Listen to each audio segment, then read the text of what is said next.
ഞാൻ ഈ പടം കാണാനേ സത്യത്തിൽ 9:30-ക്കുള്ള ഫസ്റ്റ് പ്രിവ്യൂ ഷോ ബുക്ക് ചെയ്തതാണ്. പക്ഷെ ഞാൻ ബുക്ക് ചെയ്ത തിയേറ്ററിലെ ഷോ ക്യാൻസൽ ആയിപ്പോയി, അവരുടെ ലൈസൻസ് പ്രശ്നം കൊണ്ട്. പിന്നെ അവസാന നിമിഷത്തിൽ എനിക്ക് രാത്രി 11:55-നുള്ള ഷോ കാണേണ്ടി വന്നു ചങ്ങനാശ്ശേരി അഭിനയ തിയേറ്ററിൽ. അങ്ങനെ പടം കണ്ടുവന്ന് രാത്രി 3 മണി കഴിഞ്ഞിപ്പോ ചെയ്യുന്ന വീഡിയോ ആണിത്. ഡിയർ സിറെ, രാഹുൽ സദാശിവൻ രചനയും സംവിധാനവും നിർവഹിച്ച് പ്രണവ് മോഹൻലാൽ പ്രധാന വേഷത്തിൽ വന്ന ഈ മലയാളം ഹൊറർ സിനിമയെ കുറിച്ചാണ് ഇന്ന്.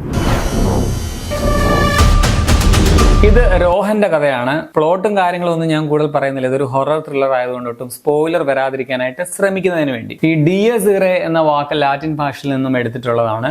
അന്ത്യ ന്യായവിധി ദിവസം, അങ്ങനെ എന്തോ ആണ് ഇതിന്റെ അർത്ഥം. ആ ഒരു വാക്കിന് കഥയിൽ ഒരു സന്ദർഭത്തിനനുസരിച്ച് ഒരു പ്രാധാന്യം വരുന്നുണ്ട്. ഇനി പടം എങ്ങനെയുണ്ടെന്ന് ചോദിച്ചാൽ, ഈ വർഷം ഹോളിവുഡിൽ നിന്നും അതുപോലെ വിദേശ ഭാഷകളിൽ നിന്നും ഒക്കെ കുറെ നല്ല ഹൊറർ പടങ്ങളൊക്കെ വന്നിരുന്നു. മലയാളത്തിൽ അങ്ങനെ വന്നില്ല. അപ്പോ ഒരു മികച്ച ഹൊറർ സിനിമ മലയാളത്തിന്റെ വക ആയിക്കോട്ടെ, അതാണ് ഡിയർ സിറെ. ഹൊററിനൊപ്പം തന്നെ ഇതിനൊരു അന്വേഷണ അല്ലെങ്കിൽ ഒരു മിസ്റ്ററി സ്വഭാവം കൂടിയുണ്ട്. അതുകൊണ്ടാണ് എനിക്ക് പേഴ്സണലി ഈ പടം കുറച്ചുകൂടി അല്ലെങ്കിൽ കൂടുതൽ ഇഷ്ടപ്പെട്ടതെന്ന് പറയാം. ഭയങ്കര പുതുമയുള്ള ഒരു കഥയാണെന്നും ഞാൻ പറയില്ല, പക്ഷെ മേക്കിങ്ങില് അതുപോലെ ട്രീറ്റ്മെന്റിലൊക്കെ പുതുമയാണ് പടത്തിന്റെ മെയിൻ പോസിറ്റീവായിട്ട് പറയാനുള്ളത്. ഇപ്പം എല്ലാ പ്രേതപടങ്ങളിലെയും പോലെ കുറെ ക്ലീഷ ഐറ്റംസ് ഒക്കെ ഇതിലും ഉണ്ടെങ്കിലും ചില കിടിലൻ സീനുകൾ, വെറൈറ്റി ആയിട്ടുള്ള കിടിലൻ സീനുകൾ കൊണ്ട്, വളരെ റിലേറ്റബിൾ ആയിട്ടുള്ള കുറച്ച് കാര്യങ്ങളൊക്കെ കൊണ്ട്, രാഹുൽ സദാശിവന്റെ സംവിധാനത്തിലെ മികവ് കൊണ്ട്, അതുപോലെ ക്വാളിറ്റിയുള്ള മേക്കിംഗ് കൊണ്ടും ഒക്കെ പടം വേറിട്ട് നിൽക്കുന്നുണ്ട്. പിന്നെ ഇതിന്റെ ഒരു മിസ്റ്ററി അവസാനത്തെ ഒരു അരമണിക്കൂർ കിടുവായിരുന്നു, പൊളിയായിട്ട് ചെയ്തു വെച്ചിട്ടുണ്ട്. ടെക്നിക്കലി മികവ് പുലർത്തുന്ന ഒരു സിനിമ കൂടിയാണ്. എടുത്തു പറയേണ്ടത് ഇതിന്റെ അന്യ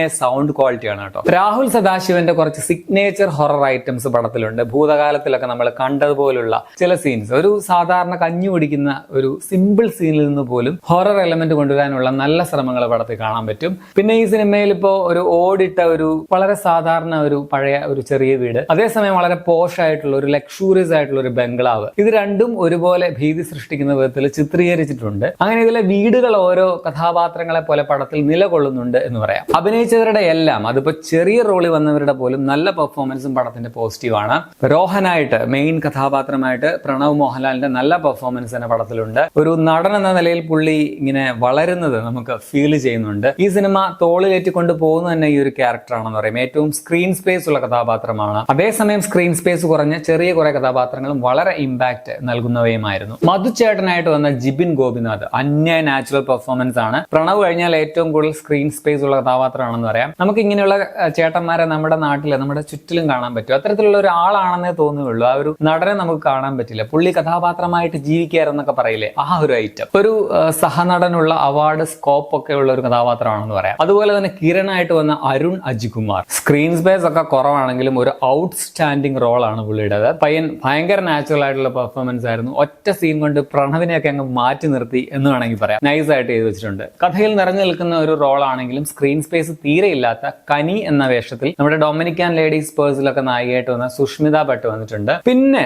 ഇതിൽ ഒരു കിടിലൻ സ്ത്രീ കഥാപാത്രമുണ്ട്. വളരെ സ്ട്രോങ് ആയിട്ടുള്ള ഒരു സ്ത്രീ കഥാപാത്രമാണ്. അത് ആരാണെന്ന് ഞാൻ പറയുന്നില്ല. പുള്ളിക്കാരി അപാര പ്രകടനം തന്നെയായിരുന്നു. ഇതിലെ ഷോ സ്റ്റീലർ ആ ക്യാരക്ടർ ആണെന്ന് പറയാം. ശ്രീധന്യ, ജയാക്കുറുപ്പ്, മനോഹരി ജോയ് തുടങ്ങിയവരും പടത്തിലുണ്ട്. ടെക്നിക്കൽ സൈഡിൽ ഷഹനാസ് ജലാലാണ് ഇതിന്റെ ക്യാമറ നിർവഹിച്ചിട്ടുള്ളത്. രാത്രികാല വിഷ്വലുകളൊക്കെ പ്രത്യേകിച്ച് നൈസ് ആയിരുന്നു പറയാം. അതുപോലെ ഷഫീഖ് മുഹമ്മദ് അലിയാണ് ഇതിന്റെ എഡിറ്റർ. ഒരു ഡിസോൾവ് ട്രാൻസിഷൻ പ്രണവിന്റെ ഫേസ് ഇങ്ങനെ ക്ലോസപ്പിൽ കാണിച്ചുകൊണ്ട് ഉള്ള ഒരു സീനുണ്ട്, അത് ഭയങ്കര രസമുണ്ടായിരുന്നു. അതുപോലെ ക്രിസ്റ്റോ സേവിയർ ആണ് ഇതിന്റെ മ്യൂസിക്. ചിമ്മിട്ടൺ നൈറ്റ് ആണ് ചെയ്തു വെച്ചേക്കുന്നത്. ബാക്ക്ഗ്രൗണ്ട് സ്കോർ ഒക്കെ കിടുവായിരുന്നു. ഇതിലെ ഏറ്റവും കൂടുതൽ ശരിക്കും പ്രശംസിക്കേണ്ടത് ഇതിന്റെ സൗണ്ട് ഡിപ്പാർട്ട്മെന്റിനെയാണെന്ന് പറയാം. സൗണ്ട് ഡിസൈനർ ജയദേവൻ ചക്കടത്തും അതുപോലെ സൗണ്ട് മിക്സിംഗ് MR രാജകൃഷ്ണനുമാണ് നിർവഹിച്ചിരിക്കുന്നത്. പൊളി വർക്കാണ് രണ്ടുപേരുടെ. ഇതിന്റെ സൗണ്ട് ഡിവൈസിന് വേണ്ടി മാത്രം നിങ്ങൾ പടം തിയേറ്ററിൽ പോയി കണ്ടാലും നിങ്ങൾക്ക് നഷ്ടമാവില്ല. പിന്നെ ഒരു ബോഡി ഹൊറർ പോലെ ഒരു ചെറിയ സീൻ ഐറ്റം ചെയ്തു വെച്ചിട്ടുണ്ട്. അത് ഭയങ്കര രസമുണ്ടായിരുന്നു കേട്ടോ. അതിന്റെ ഒരു പ്രോസ്തെറ്റിക് മേക്കപ്പ് ഒക്കെ നൈസ് ആയിരുന്നു. റോണക് സേവിയർ ആണ് ഇതിന്റെ മേക്കപ്പ്. ഹൊറർ പടങ്ങളിലെ സ്ഥിരം ക്ലീഷകൾ ഈ പടത്തിലും ആവർത്തിക്കുന്നുണ്ട് എന്നുള്ളതാണ് ഒരു നെഗറ്റീവായിട്ട് പറയാനുള്ളത്. ഇപ്പൊ എല്ലാ പ്രേതങ്ങൾക്കും കറണ്ടുമായിട്ടുള്ള അഭേദ്യ ബന്ധം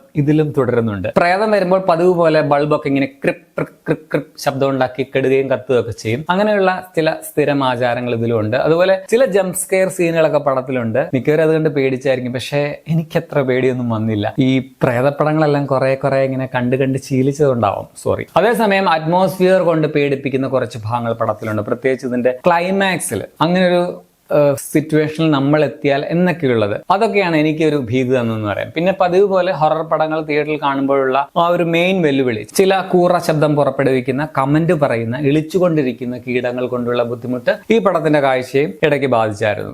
ആഗമത്തിന്റെ ടോട്ടലിൽ മലയാളത്തിൽ നിന്നുള്ള ഒരു മികച്ച ഹൊറർ അനുഭവമാണ് ഡിയസ് ഇറേ. ഞാൻ വളരെ എൻജോയ് ചെയ്തിട്ടുണ്ട് ഒരു പടം തന്നെയാണ്. നമുക്കുണ്ട് കിടിലൻ ഹൊറർ ഐറ്റംസ് എന്ന് പറഞ്ഞിട്ട് മലയാള ഭാഷ അറിയത്തില്ലാത്ത ആൾക്കാർക്ക് വേണമെങ്കിൽ റെക്കമെൻഡ് ചെയ്യാൻ പറ്റുന്ന ഒരു ഐറ്റം ആണ്. അത് പറഞ്ഞപ്പോഴാണ് ഓർത്ത്, ഞാൻ ആദ്യമായിട്ടാണ് ഒരു മലയാള സിനിമ തിയേറ്ററിൽ ഇങ്ങനെ ഇംഗ്ലീഷ് സബ് ടൈറ്റിലുമായിട്ട് കാണുന്നത്. അത് കൊള്ളായിരുന്നു. പിന്നെ ഇതിന്റെ വിഷ്വൽ ക്വാളിറ്റിയും സൗണ്ട് ക്വാളിറ്റിയും ഒക്കെ കൊണ്ട് ഒരു തിയേറ്റർ വാച്ച് ഡിമാൻഡ് ചെയ്യുന്ന പടമാണ്. ഞാൻ മേൽപ്പറഞ്ഞ ആ കീടങ്ങളുടെ ശല്യമില്ലെങ്കിൽ നിങ്ങൾക്ക് പടം ആസ്വദിച്ച് കാണാൻ പറ്റും. 1 മണിക്കൂർ 53 മിനിറ്റ് ആണ് സിനിമയുടെ റൺ ടൈം. 18+ ആണോ എന്ന് ചോദിച്ചാൽ ആണ്. കുട്ടികൾക്ക് കാണാൻ കൊള്ളില്ല. അതുപോലെ ഫാമിലി ആയിട്ട്, ഇപ്പം ഭാര്യയും ഭർത്താവും മാത്രമേ ഉള്ളെങ്കിൽ വലിയ കുഴപ്പമൊന്നുമില്ല. പക്ഷെ ചിലർക്ക് പടത്തിലെ ചില രംഗങ്ങൾ അലോസരം ഉണ്ടാക്കിയേക്കാം, അല്ലെങ്കിൽ ചെറിയ ഡിസ്റ്റർബൻസ് നൽകിയേക്കാം. പിന്നെ പോസ്റ്റ് ക്രെഡിറ്റ് സീൻസ് ഒന്നുമില്ല, പക്ഷെ ഒരു പാട്ടുണ്ട്.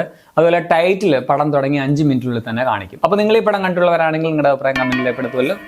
ശരിയാണ്.